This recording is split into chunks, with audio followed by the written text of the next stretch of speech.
In today's video, we're going to be having a look at 3 DIY methods for creating and adding your own cameras into HomeAssistant. Check it out.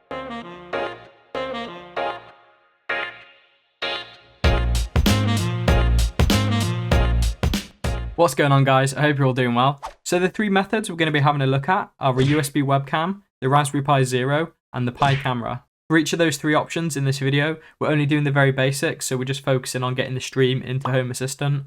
We're not doing anything technical, we're not doing any motion detection or person detection, but if you are interested in those features and seeing how to do them, I will be covering them in some future videos. So if you're not already, make sure you hit that subscribe button and ding dong the notification bell. That way when I get around to doing these videos, you'll be alerted.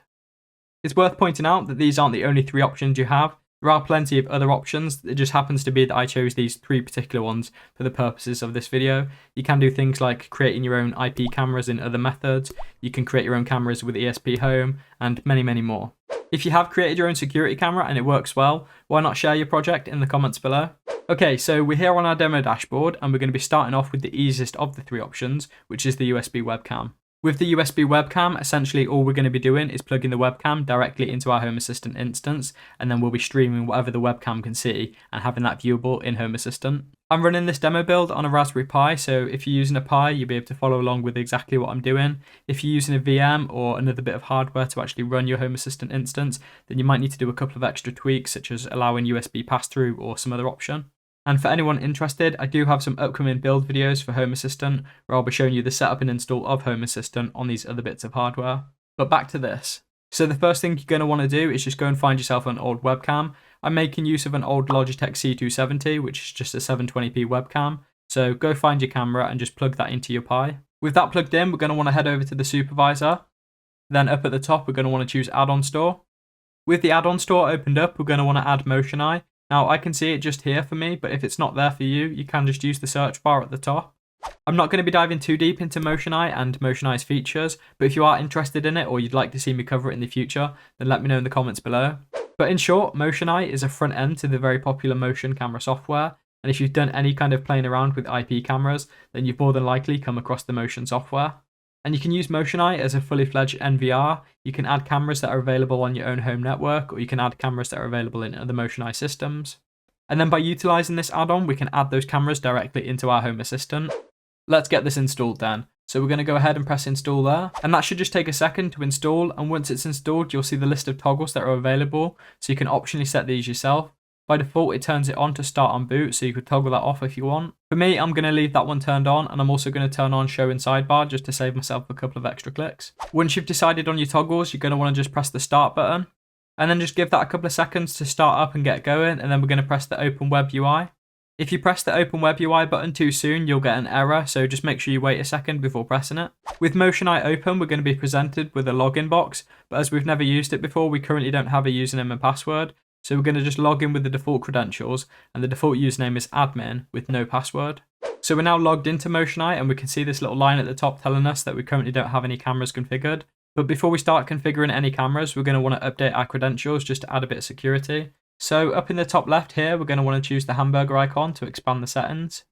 From in the settings, we can see this general settings section, and we can see that there's an admin username there and no password. So if you want to, you can update the username here from admin to something else, or if you want to just leave it as admin, that's fine. But you want to make sure you set a password here just for that bit of security. Just below the admin user is another user known as the surveillance user.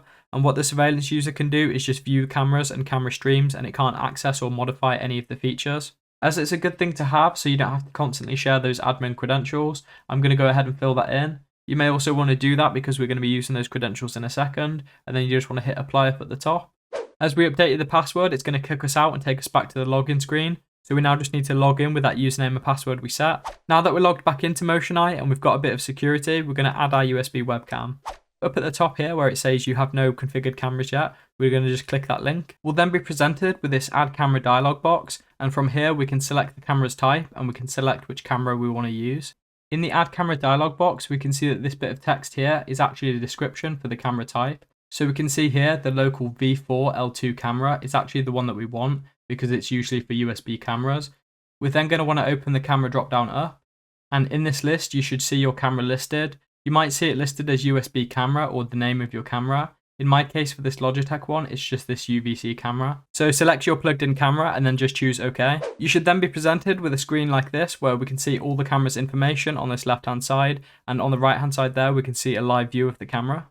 And you might be wondering why the camera looks like this. So the reason the camera currently looks like that is just because the resolution and settings are currently wrong for this particular camera. So if yours looks like that, or if the screen's all green or something like that, you're going to just need to tweak the settings to make it right for your camera. Okay, let's get tweaking this camera then so we can actually see what's going on. So the first thing I'm going to do is give the camera a name. So currently it's called camera 1. So I'm just going to rename this. You can call it whatever you want. I've just gone for desk cam because it's currently sat on my desk. I'm then just going to leave all the other camera settings to just be the default values. But the one that I am going to want to change is this video resolution here. So for my video resolution here, I'm just going to set mine to be 640x360. For me in my use case, 360p is going to be fine. It's just a camera that's sat on the desk and it's just going to be just to look to see if anyone sat there. So I'll leave that as 360p. I'm going to leave the video rotation because that's fine as default. And then for the frame rate, I'm just going to want to drag this slider and I'm going to drag it to be about 15 FPS. So frame rate's the same as the video resolution. The higher up you put it, the more CPU power it's going to need. It's also going to take up more storage space if you choose to record anything because you're capturing more frames. And it's also going to use more bandwidth when streaming. You can tweak and adjust these settings whenever you want, so have a play around with them and see what works best for your webcam. I'm going to just skip over file storage and text overlay because I'm not using them in this demo. And then the next thing we've got is video streaming. I'm going to bring the streaming frame rate down to match the actual frame rate, so I'm just going to drop that down to 15. And I'm also going to bring the stream quality down ever so slightly, so I'm going to knock it down from 85% down to 75. And now that that's adjusted, the little rainbow effect's gone and I can see a preview of myself in the window there. On the left hand side here, we've got a list of useful URLs. So you can see we've got the snapshot URL, the streaming URL, and an embedded URL. Selecting any of those URLs is going to display the full link. And then we can use that link then in other projects or in HomeAssistant. So for example, if we click the streaming URL, we'll be able to see that full link.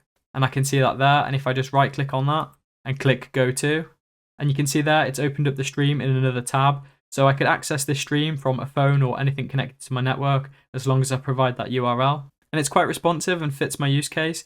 If yours isn't, you might want to just try tweaking the camera settings a little bit. If you were to click the snapshot URL, that's just going to take you to a still image captured from that frame. You may have noticed that in the bottom left there that the notifications has got a little orange icon next to it, letting us know that HomeAssistant's discovered some new devices. So let's have a look at those now.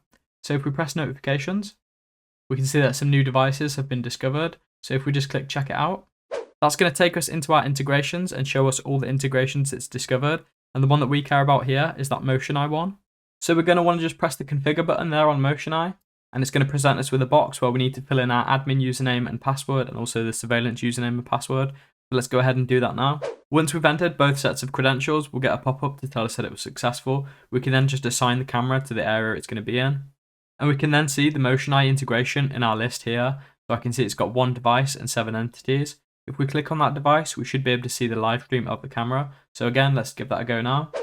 And as you can see, we've now got that live feed within HomeAssistant. So we could add this to our dashboard or add it to a specific card or something. In addition to the live feed, we also get a couple of extra options that come through as entities from within MotionEye. So I can see there I've got a toggle for the motion detection. We've got one for the movies mode, still images. And if we open this up, we've got 3 disabled entities there. So within the disabled entities, there's an option for the text overlay. There's an option for if it can upload, and there's also an option for video streaming. So if you wanted to, you could enable or disable these additional features, but again, it's up to you. And as we're just keeping it basic, I'm just going to leave those settings how they are by default. And just to quickly show you, if we wanted to add that live stream to our dashboard, all we'd need to do is just add another card. So open up the dashboard you want to add it to. Then in the top right, we're going to click the 3 dots and we're going to go to edit dashboard. We're then going to want to choose add a card. And from here, if there's a specific card type you want to use, or you've got your own favorite custom one, then go ahead and use that. For this example, I'm just going to use a picture glance card. So I'm going to just quickly fill this in. So I've given the card a title. I'm then going to select the camera entity. So for my example here, it's just the desk cam. For the camera view options, you've got 2 choices. You can have it as auto or live. With auto, it's periodically just going to show the latest snap from the camera. So every few seconds, the camera should just share a snap and you'll be able to view that as a static image on the card. I'm going to set this to live so that it's a live stream of the camera. I noticed that within this preview, there was a bit of delay with the camera, and I don't know if that's just because I'm doing some customization, but there is a bit of a delay with the image up there. So back to this, you can then just set the toggle options or any options you want for the card, add any entities that you wish to add. Here I've just added some entities that are relevant to the desk cam, but again, you can do whatever you want with these. These entities here just appear on the bottom of this picture glance card if you've never used a picture glance card before. And there we go, that's the card, so we're just going to hit save. And there we have it, our live stream from our webcam on our Home Assistant dashboard. Okay, up next we're going to be having a look at a very similar process, but this time instead of plugging the webcam directly into our Home Assistant box, so your Raspberry Pi or your other bit of hardware, we're going to be plugging it into something else. In this case, I'm going to be using a Raspberry Pi Zero, but you could use a Raspberry Pi 4 or a Raspberry Pi 3 or even another machine. For this next step, there's going to be a few bits of hardware that you're going to need, and I've listed them all in the description, so go and check that out. The first thing we're going to want to do is plug in our SD card reader and plug in our SD card. We're then going to want to open up the Raspberry Pi imager. From here, we're going to click Choose OS, and we're going to press Raspberry Pi OS Other, and we're going to choose Raspberry Pi OS Lite. The reason we're going for Raspberry Pi OS Lite is just because we're not going to be using a monitor or any of the GUI. We're just going to be doing it all remotely through SSH. Next, we're going to choose our storage device. So we're going to want to select our SD card that's currently plugged in. With our storage device chosen, we're going to hit Ctrl, Shift and X at the same time. And that's going to bring up the Advanced Options menu. In this Advanced Options menu, we can do things like setting the host name, enabling SSH and giving it the Wi-Fi credentials. This is just going to save us a bit of time. So let's go ahead and do that now. So you can see from my settings here, I've set the Pi's host name, I've enabled SSH and given it a password. I've then also configured the Wi-Fi, so I've given it the SSID and a password. I've then also set the Wi-Fi country, time zone, and keyboard layout. But with that all filled in, we're just going to hit save, and then we're going to choose write. An important thing to note here is that this is going to totally wipe your SD card, so ensure before you do all of this that there's nothing on the card you want, and if you're happy, just press yes. That should just take a minute to complete, and when it does, you'll get a little pop-up to let you know that it's finished.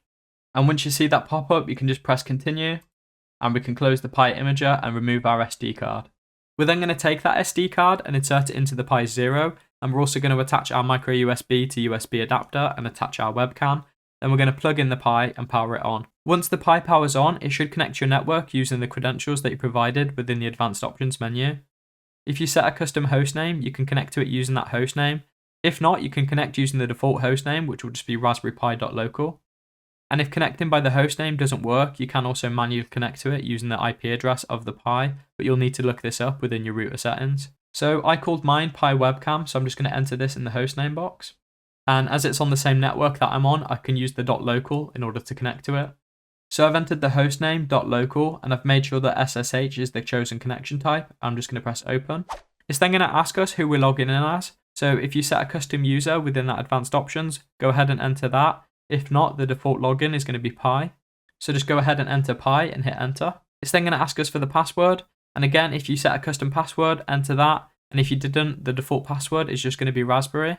We're now logged into the Pi, and all we need to do now is just enter a few commands in order to get it up and running. All of the commands that I make use of are going to be linked in the description, so feel free to just copy and paste them. Okay, the first command we're going to want to enter is sudo apt-get update, and this is just going to check that the Pi is up to date. So let's go ahead and enter that, and we're going to press enter. With each of these commands that we run, they're going to take a couple of minutes or a couple of seconds to actually run through, so it's going to be a bit of patience with doing these steps. Next up, we're going to be running sudo apt-get upgrade, and this is just going to upgrade any of the packages in the Pi. Once that's done, we've got a few packages that we're going to need to install. So again, grab that from the description and paste it in, and then hit enter. We now need to grab the motion deb file from GitHub. So we're going to grab that, and then we're going to install it using another command. So let's paste in our first command to grab it from GitHub, and we're going to hit enter. And now that that's completed, we're going to paste in our second command, which is going to install it. That's now everything installed, so all we need to do now is do a bit of configuration to Motion, and I think you'll see in just a second why using Motion makes this a lot easier, as you haven't got to do it all through the terminal. We now need to open up the Nano editor, and we're going to be editing the Motion config file, so let's go ahead and paste that in, and hit enter.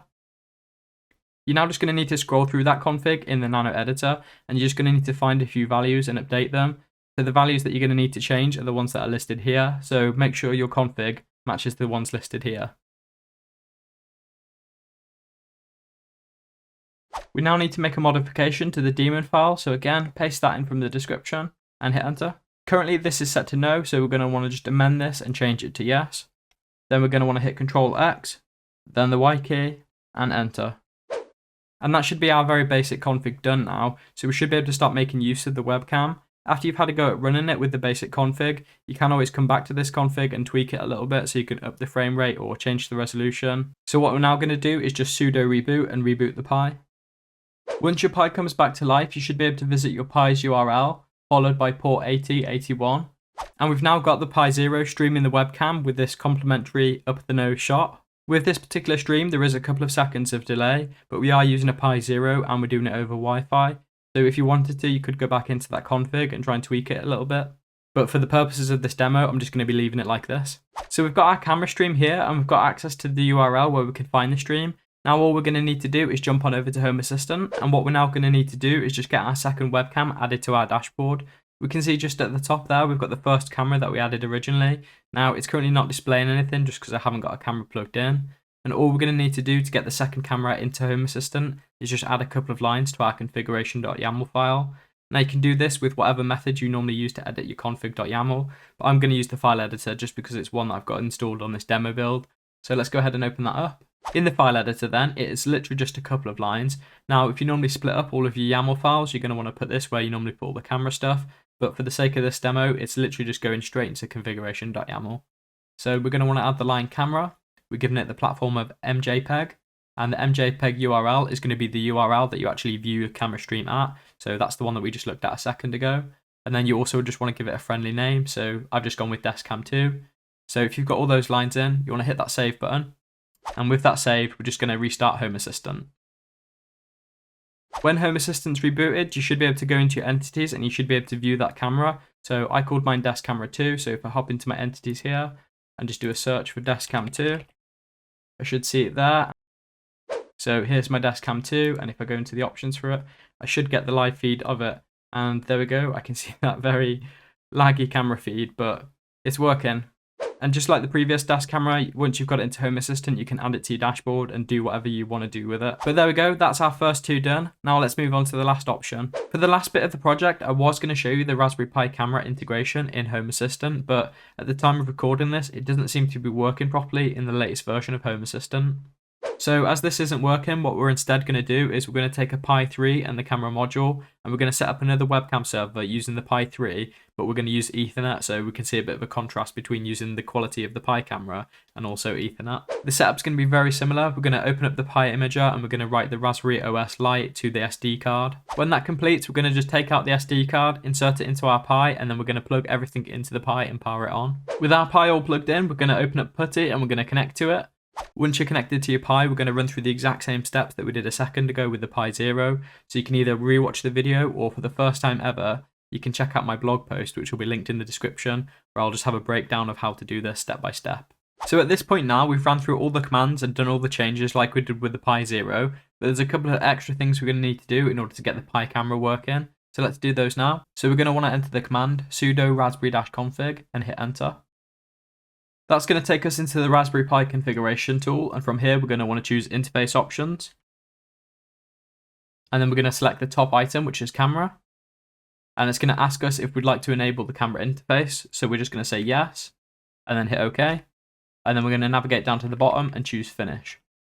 It's then going to ask us if we want to reboot now, so let's go ahead and press yes. Once the Pi comes back to life, we've got one more command to enter, which is going to add the module into motion. So let's go ahead and enter that command. And then we're going to press enter. That should be all the configurations and settings done for the Pi camera. So we're going to just go ahead and do one final reboot now. Once our Pi comes back to life, we should be able to visit our Pi's URL, followed by port 8081, and we should be able to view a live stream of our camera. As you can see on the Pi 3 with an Ethernet cable, it's a lot smoother than what it was with the Pi 0 on Wi-Fi. After you've got this initial config and stream working, you can go back into the configuration and you can update the frame rate and resolution and tweak any of the other settings to improve your camera. My particular one looks a bit washed out, but this is an old camera that I just ripped off of a robot for the purpose of this video. And now that we have access to the stream and it's working, we can go ahead and add this into HomeAssistant. So let's jump over to HomeAssistant now. And just to keep it simple, we're going to use the exact same config that we did with the Pi 0. So in my configuration.yaml file here, I've added in the URL for the new camera and given it the name Pi no IR cam. So I'm just going to save this now and then reboot and then add it to the dashboard. And there we go, that's the Pi camera added into Home Assistant. So I've used the same config and I've also used the same card but just updated the camera, and you can see the difference between the two just here. And now that you've got these cameras added into Home Assistant, this is where the fun can really start, because you can start using these cameras to do other things. So you can add extra abilities to them like object detection, person detection, motion detection, and so on and so forth. And there we go guys, that's been a look at 3 different options for actually creating and setting up your own DIY cameras and adding them into Home Assistant. So currently each of those 3 features are very basic. All you can really do with it is just stream whatever the camera's looking at straight into Home Assistant. But if you did want to take it a bit further and add some advanced features to it, like motion detection, person detection, object detection, that kind of a thing, then make sure you are subscribed to the channel, because in future videos I will be going through that stuff. If you have enjoyed this video, don't forget to drop me a like, and if you're interested in seeing some reviews for branded cameras from me, not branded cameras from me, but reviews from me for branded cameras, then I've got some of those on my channel, and I've got a few more coming out over the next few weeks, so go and check those out. As always, a massive thank you to these awesome dudes. These awesome dudes are my Patreons. If you're interested in supporting my channel and becoming one of these awesome dudes, then there'll be a link to my Patreon in the description below. By becoming a Patreon member, you gain access to some exclusive perks, such as Patreon-only giveaways and exclusive Patreon videos. You also directly contribute to my channel, which helps me create these videos and other projects. So thank you for watching, and I'll catch you in the next one. Cheers.